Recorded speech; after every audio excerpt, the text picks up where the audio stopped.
नमस्कार साथियों, राकेश सर की हिंदी पाठशाला में आप सभी का स्वागत है। साथियों, पिछले कुछ दिनों से आप लोगों का बहुत ज़्यादा सहयोग मिला, प्यार मिला, उसके लिए मैं आभारी हूँ। लेकिन फिर आपसे मैं आग्रह करता हूँ कि आप जो हमारे सब्सक्राइबर की संख्या है, उसमें वृद्धि करें। आज जो हम पढ़ने जा रहे हैं वो है शिक्षा निदेशालय राष्ट्रीय राजधानी क्षेत्र दिल्ली NCER की अंतर्गत जो दिल्ली गवर्नमेंट की स्कूल है, उन शिक्षा निदेशालय दिल्ली सरकार द्वारा भेजी जाने वाली वर्कशीट। विषय हमारा पद्य, हिंदी पद्य, और हिंदी पद्य का आज हम पद्य पढ़ रहे हैं सूरदास से संबंधित। कार्यपत्रक नंबर 90 तिथि है हमारी 24 फरवरी 2021, कक्षा 10। तो साथियों, आज जो हमारा पद्य आया है वो वात्सल्य रस के जाने माने सम्राट और कवि सूरदास से लिया गया। सूर हिंदी साहित्य की देदीप्यमान चमकते हुए सूर्य है। इस सूरदास के शौर्य ने हिंदी साहित्य में अपना एक उत्तम स्थान बना रखा। आधुनिक युग में भक्ति काल के जितने भी कवि हुए, उनमें सूर्य के समान चमकता हुआ एक सितारा जो सूरदास जी हैं, उनको माना जाता है। और उनके पद्य में एक विशेष रस का संयोग है, जिस रस का नाम है वात्सल्य रस। सूरदास जी को वात्सल्य रस का सम्राट कहा जाता है। वे वात्सल्य के अद्वितीय कवि हैं, जिनकी तुलना किसी दूसरे से नहीं की जा सकती। सूरदास अनन्य कृष्ण भक्त हैं। उन्होंने कृष्ण के बाल स्वरूप का वर्णन किया है, और बाल स्वरूप का ऐसा वर्णन किया है कि जिसकी प्राकृतिक छटा आज के आधुनिक हिंदी काव्य के पाठकों के हृदय में स्थान रखती हैं। बच्चों, सूरदास के संदर्भ में हमारे पास बहुत सारे कुछ हैं, लेकिन हमारे विषय के अंतर्गत सूर के पद में 4 पद हमारे दिए गए हैं। तो आज हम सूरदास जी के दूसरे पद को पढ़ेंगे। आज का हमारा जो विषय रहा है वो है सूर के पद, और उसकी हम पुनरावृत्ति और अभ्यास करेंगे। चलिए स्टार्ट करता हूँ। पद नंबर 2। मन ही मन, मन की मन ही मांझ रही, कहीं जाए कौन पे उदो, नाही परत कहीं। अवधि आधार आस आवन की, तन मन बिथा सही। अब इन जोग संदेशन सुनि सुनि विरह विरह दही। चाहती हुती गुहारी जितैते, उतते धार बही। सूरदास अब धीर धरही क्यों, मर ज्यादा न लही। सूरदास जी गोपियों के माध्यम से कह रहे हैं कि हे उद्धव, हमारी विरह की दशा इस प्रकार से है कि उसको हम अपने शब्दों में बयान नहीं कर सकते। कि दर्द मेरे दिल में कुछ ऐसा छिपा है, जो किसको बता नहीं सकता। अगर दूं बता किसी को, तो दर्द किसी को छिपा नहीं सकता। तो मेरे हृदय में कुछ ऐसा दर्द है कि मैं वो बता नहीं सकती। क्या है? उस दर्द के कारण मैं अपने मन ही मन में अपने आप को मांझ रही हूँ, साफ कर रही हूँ, अंदर ही अंदर जल रही हूँ। विरह की अग्नि में मैं जल रही हूँ, क्योंकि मेरे हृदय में एक विरह रूपी अग्नि जल रही है, बिछुड़ने की एक अग्नि जल रही है, और उसका दर्द ऐसा है कि मैं आपको बता नहीं सकती। कहीं जाए कौन पे उदो, हे उदो किससे कहूँ, क्यों कहूँ। नहीं परत उदो, ना ही परत कहीं। उस पर जो परत, एक पर्दा ढक रखा है, उस पर जो एक कवर ढका हुआ है, उसको मैंने जो ढक कर के रख रखा है, वो कवर हटा नहीं सकती, उस कवर से मैं दूर नहीं कर सकती, क्योंकि फिर वो आम जीवन को प्रभावित करेगा, जो आम जीवन तक वो अपना स्थान रखता है। अवधि आधार आस आवन की। हे उद्धव, हमने तो ये समझ रखा था कि कुछ समय व्यतीत हो जाने के बाद या कुछ समय चले जाने के बाद हमारे कन्हैया वापस आएंगे, और उस अवधि की आस में ही हम ब्रज की गोपियाँ आज तक जीवित थीं। और उस आने की आशा और उस कम समय की एक विरह के कारण हम तन और मन में उस दर्द को सहन कर रही थी, कि हमें एक आशा थी कि वे आएंगे ज़रूर, और उसी आशा के चक्कर में हम धीरे धीरे अपने दर्द को सह रही थी कि चलो कुछ नहीं, आज नहीं तो कल ज़रूर आएंगे और हमारी जो दर्द है वो थोड़ा कम होगा।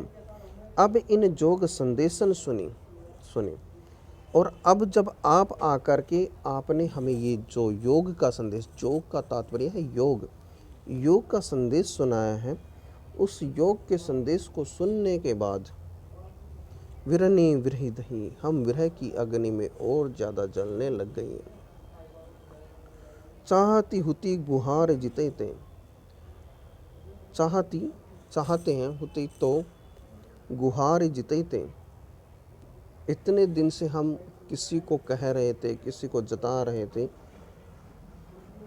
अब वो आशा, अभी तक हमारे हृदय में एक आशा थी कि वो आएंगे, उतते दार बही, अब वो आशा ही समाप्त हो गई। जब से आपने योग का संदेश सुना है, तब से हमारे हृदय में जो आने की आशा थी वो समाप्त हो गई है, और जो एक गुहार थी, हम किसी के आसपास गुहार लगा सकते थे, वो गुहार भी खत्म हो गई। सूरदास अब धीर धरई क्यों। हे सूरदास जी, अब आप ही बताइए कि हम धैर्य को धारण क्यों करें, क्योंकि धैर्य को धारण करने का तात्पर्य पहले हमारे पास था कि कन्हैया वापस आएंगे, लेकिन अब तो धैर्य धारण करने का कारण ही नहीं है। हमें ये पता चल चुका है कि अब कन्हैया नहीं आएंगे, और कन्हैया ने हमारे लिए एक नया संदेश भेज दिया है कि आप योग द्वारा अपने ईश्वर को प्राप्त करें, ना कि छवि कृष्ण स्वरूप किसी मनुष्य की छवि को आप स्वीकार करें। मर ज़्यादा न नहीं। हे सूरदास जी, अब हमारी धैर्य की जो एक परीक्षा है वो मत लीजिए, हमारी जो मर्यादा है उस मर्यादा को मत तोड़िए, क्योंकि अब विरह की अग्नि इतनी तेज जलने लगी है कि इसके बाद एक जो आशा थी वो ख़त्म, और जो वियोग है उसकी अग्नि तेज हो गई है। तो यहाँ तक हमारे पद्य थे। अब पद्य के बाद हम प्रश्नों की ओर आ रहे हैं। पहला प्रश्न है, मन ही मन मांझ रही किसने किसको कहम। गोपियों ने कहा और उद्धव को कहा, तो हम कह सकते हैं पहला प्रश्न। दूसरा, उद्धव गोपियों से, गोपियाँ कृष्ण से, कृष्ण गोपियों से, तो हम पहले के लिए ही कह सकते हैं। गोपियों की आशा क्या थी, चारों ऑप्शन को पहले पढ़ लीजिए। कृष्ण आएंगे या नहीं आएंगे। श्री कृष्ण देर से ही लेकिन आएंगे अवश्य। श्री कृष्ण शीघ्र आएंगे, श्री कृष्ण कभी नहीं आएंगे। इसमें क्या है कि कृष्ण आएंगे लेकिन देर से आएंगे, और इसी आशा में, इसी के कारण वो अभी तक विरह को सहन कर रही थी, यानी अपने दर्द को सहन कर रही थी। प्रश्न नंबर 3, गोपियों की विरहाग्नि बढ़ने का कारण क्या था। कृष्ण का वियोग, कृष्ण का संदेश, उद्धव की वाणी, योग संदेश। तो इसके बारे में हम कह सकते हैं योग संदेश। इसमें दो ऑप्शन हो सकते हैं अगर आप थोड़ा सा सोचेंगे। एक होता है कृष्ण का वियोग। कृष्ण का वियोग भी उचित उत्तर है, लेकिन उससे ज़्यादा कृष्ण के वियोग के बाद तो उनको एक आशा थी कि वो आएंगे, लेकिन जब से उन्होंने योग का संदेश दिया है उसके बाद से उनको लगने लगा कन्हैया नहीं आएंगे, और उनकी विरह की जो आग है वो तेज़ होने लगी। चलिए, गोपियाँ क्या तोड़ने की बात करते हैं, मर्यादा क्या तोड़ने की बात करते हैं छात्रों? मर्यादा। अब हमारा प्रश्न अगला है, उद्धव कौन थे? तो आपको पता होगा उद्धव कौन थे। उद्धव कन्हैया के मित्र थे। कौन थे बच्चों? कन्हैया के मित्र थे। सैनिक, ग्वाल, संदेशवाहक और पथिक। अब यहाँ पर हमारे पास दूसरा ही ऑप्शन आ गए।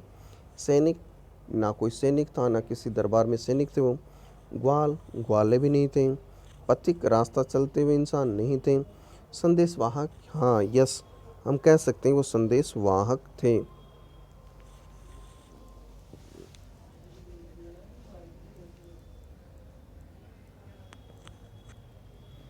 चलिए अब हमारे प्रश्न 5 पूरे होते हैं। अब अगर प्रश्न पर चलते हैं, गोपियों की कौन सी बात उनके मन में रह गई? तो यहाँ पर ऐसा,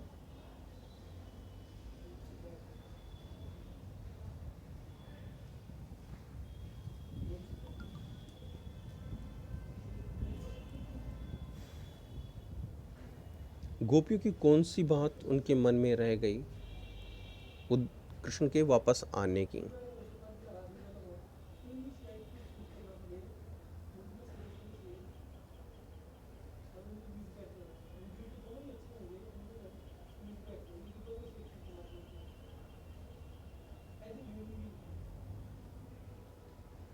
कृष्ण की वापस आने की गोपियों ने किस मर्यादा की बात कही और क्यों? तो मैं इसको हटा सकता हूँ क्योंकि मुझे थोड़ा सा ऊपर जाना पड़ेगा।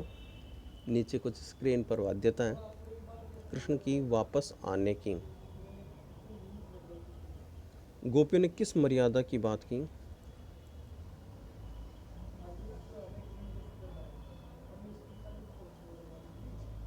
योग संदेश से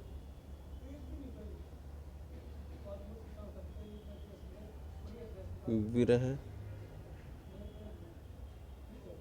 ज्वाला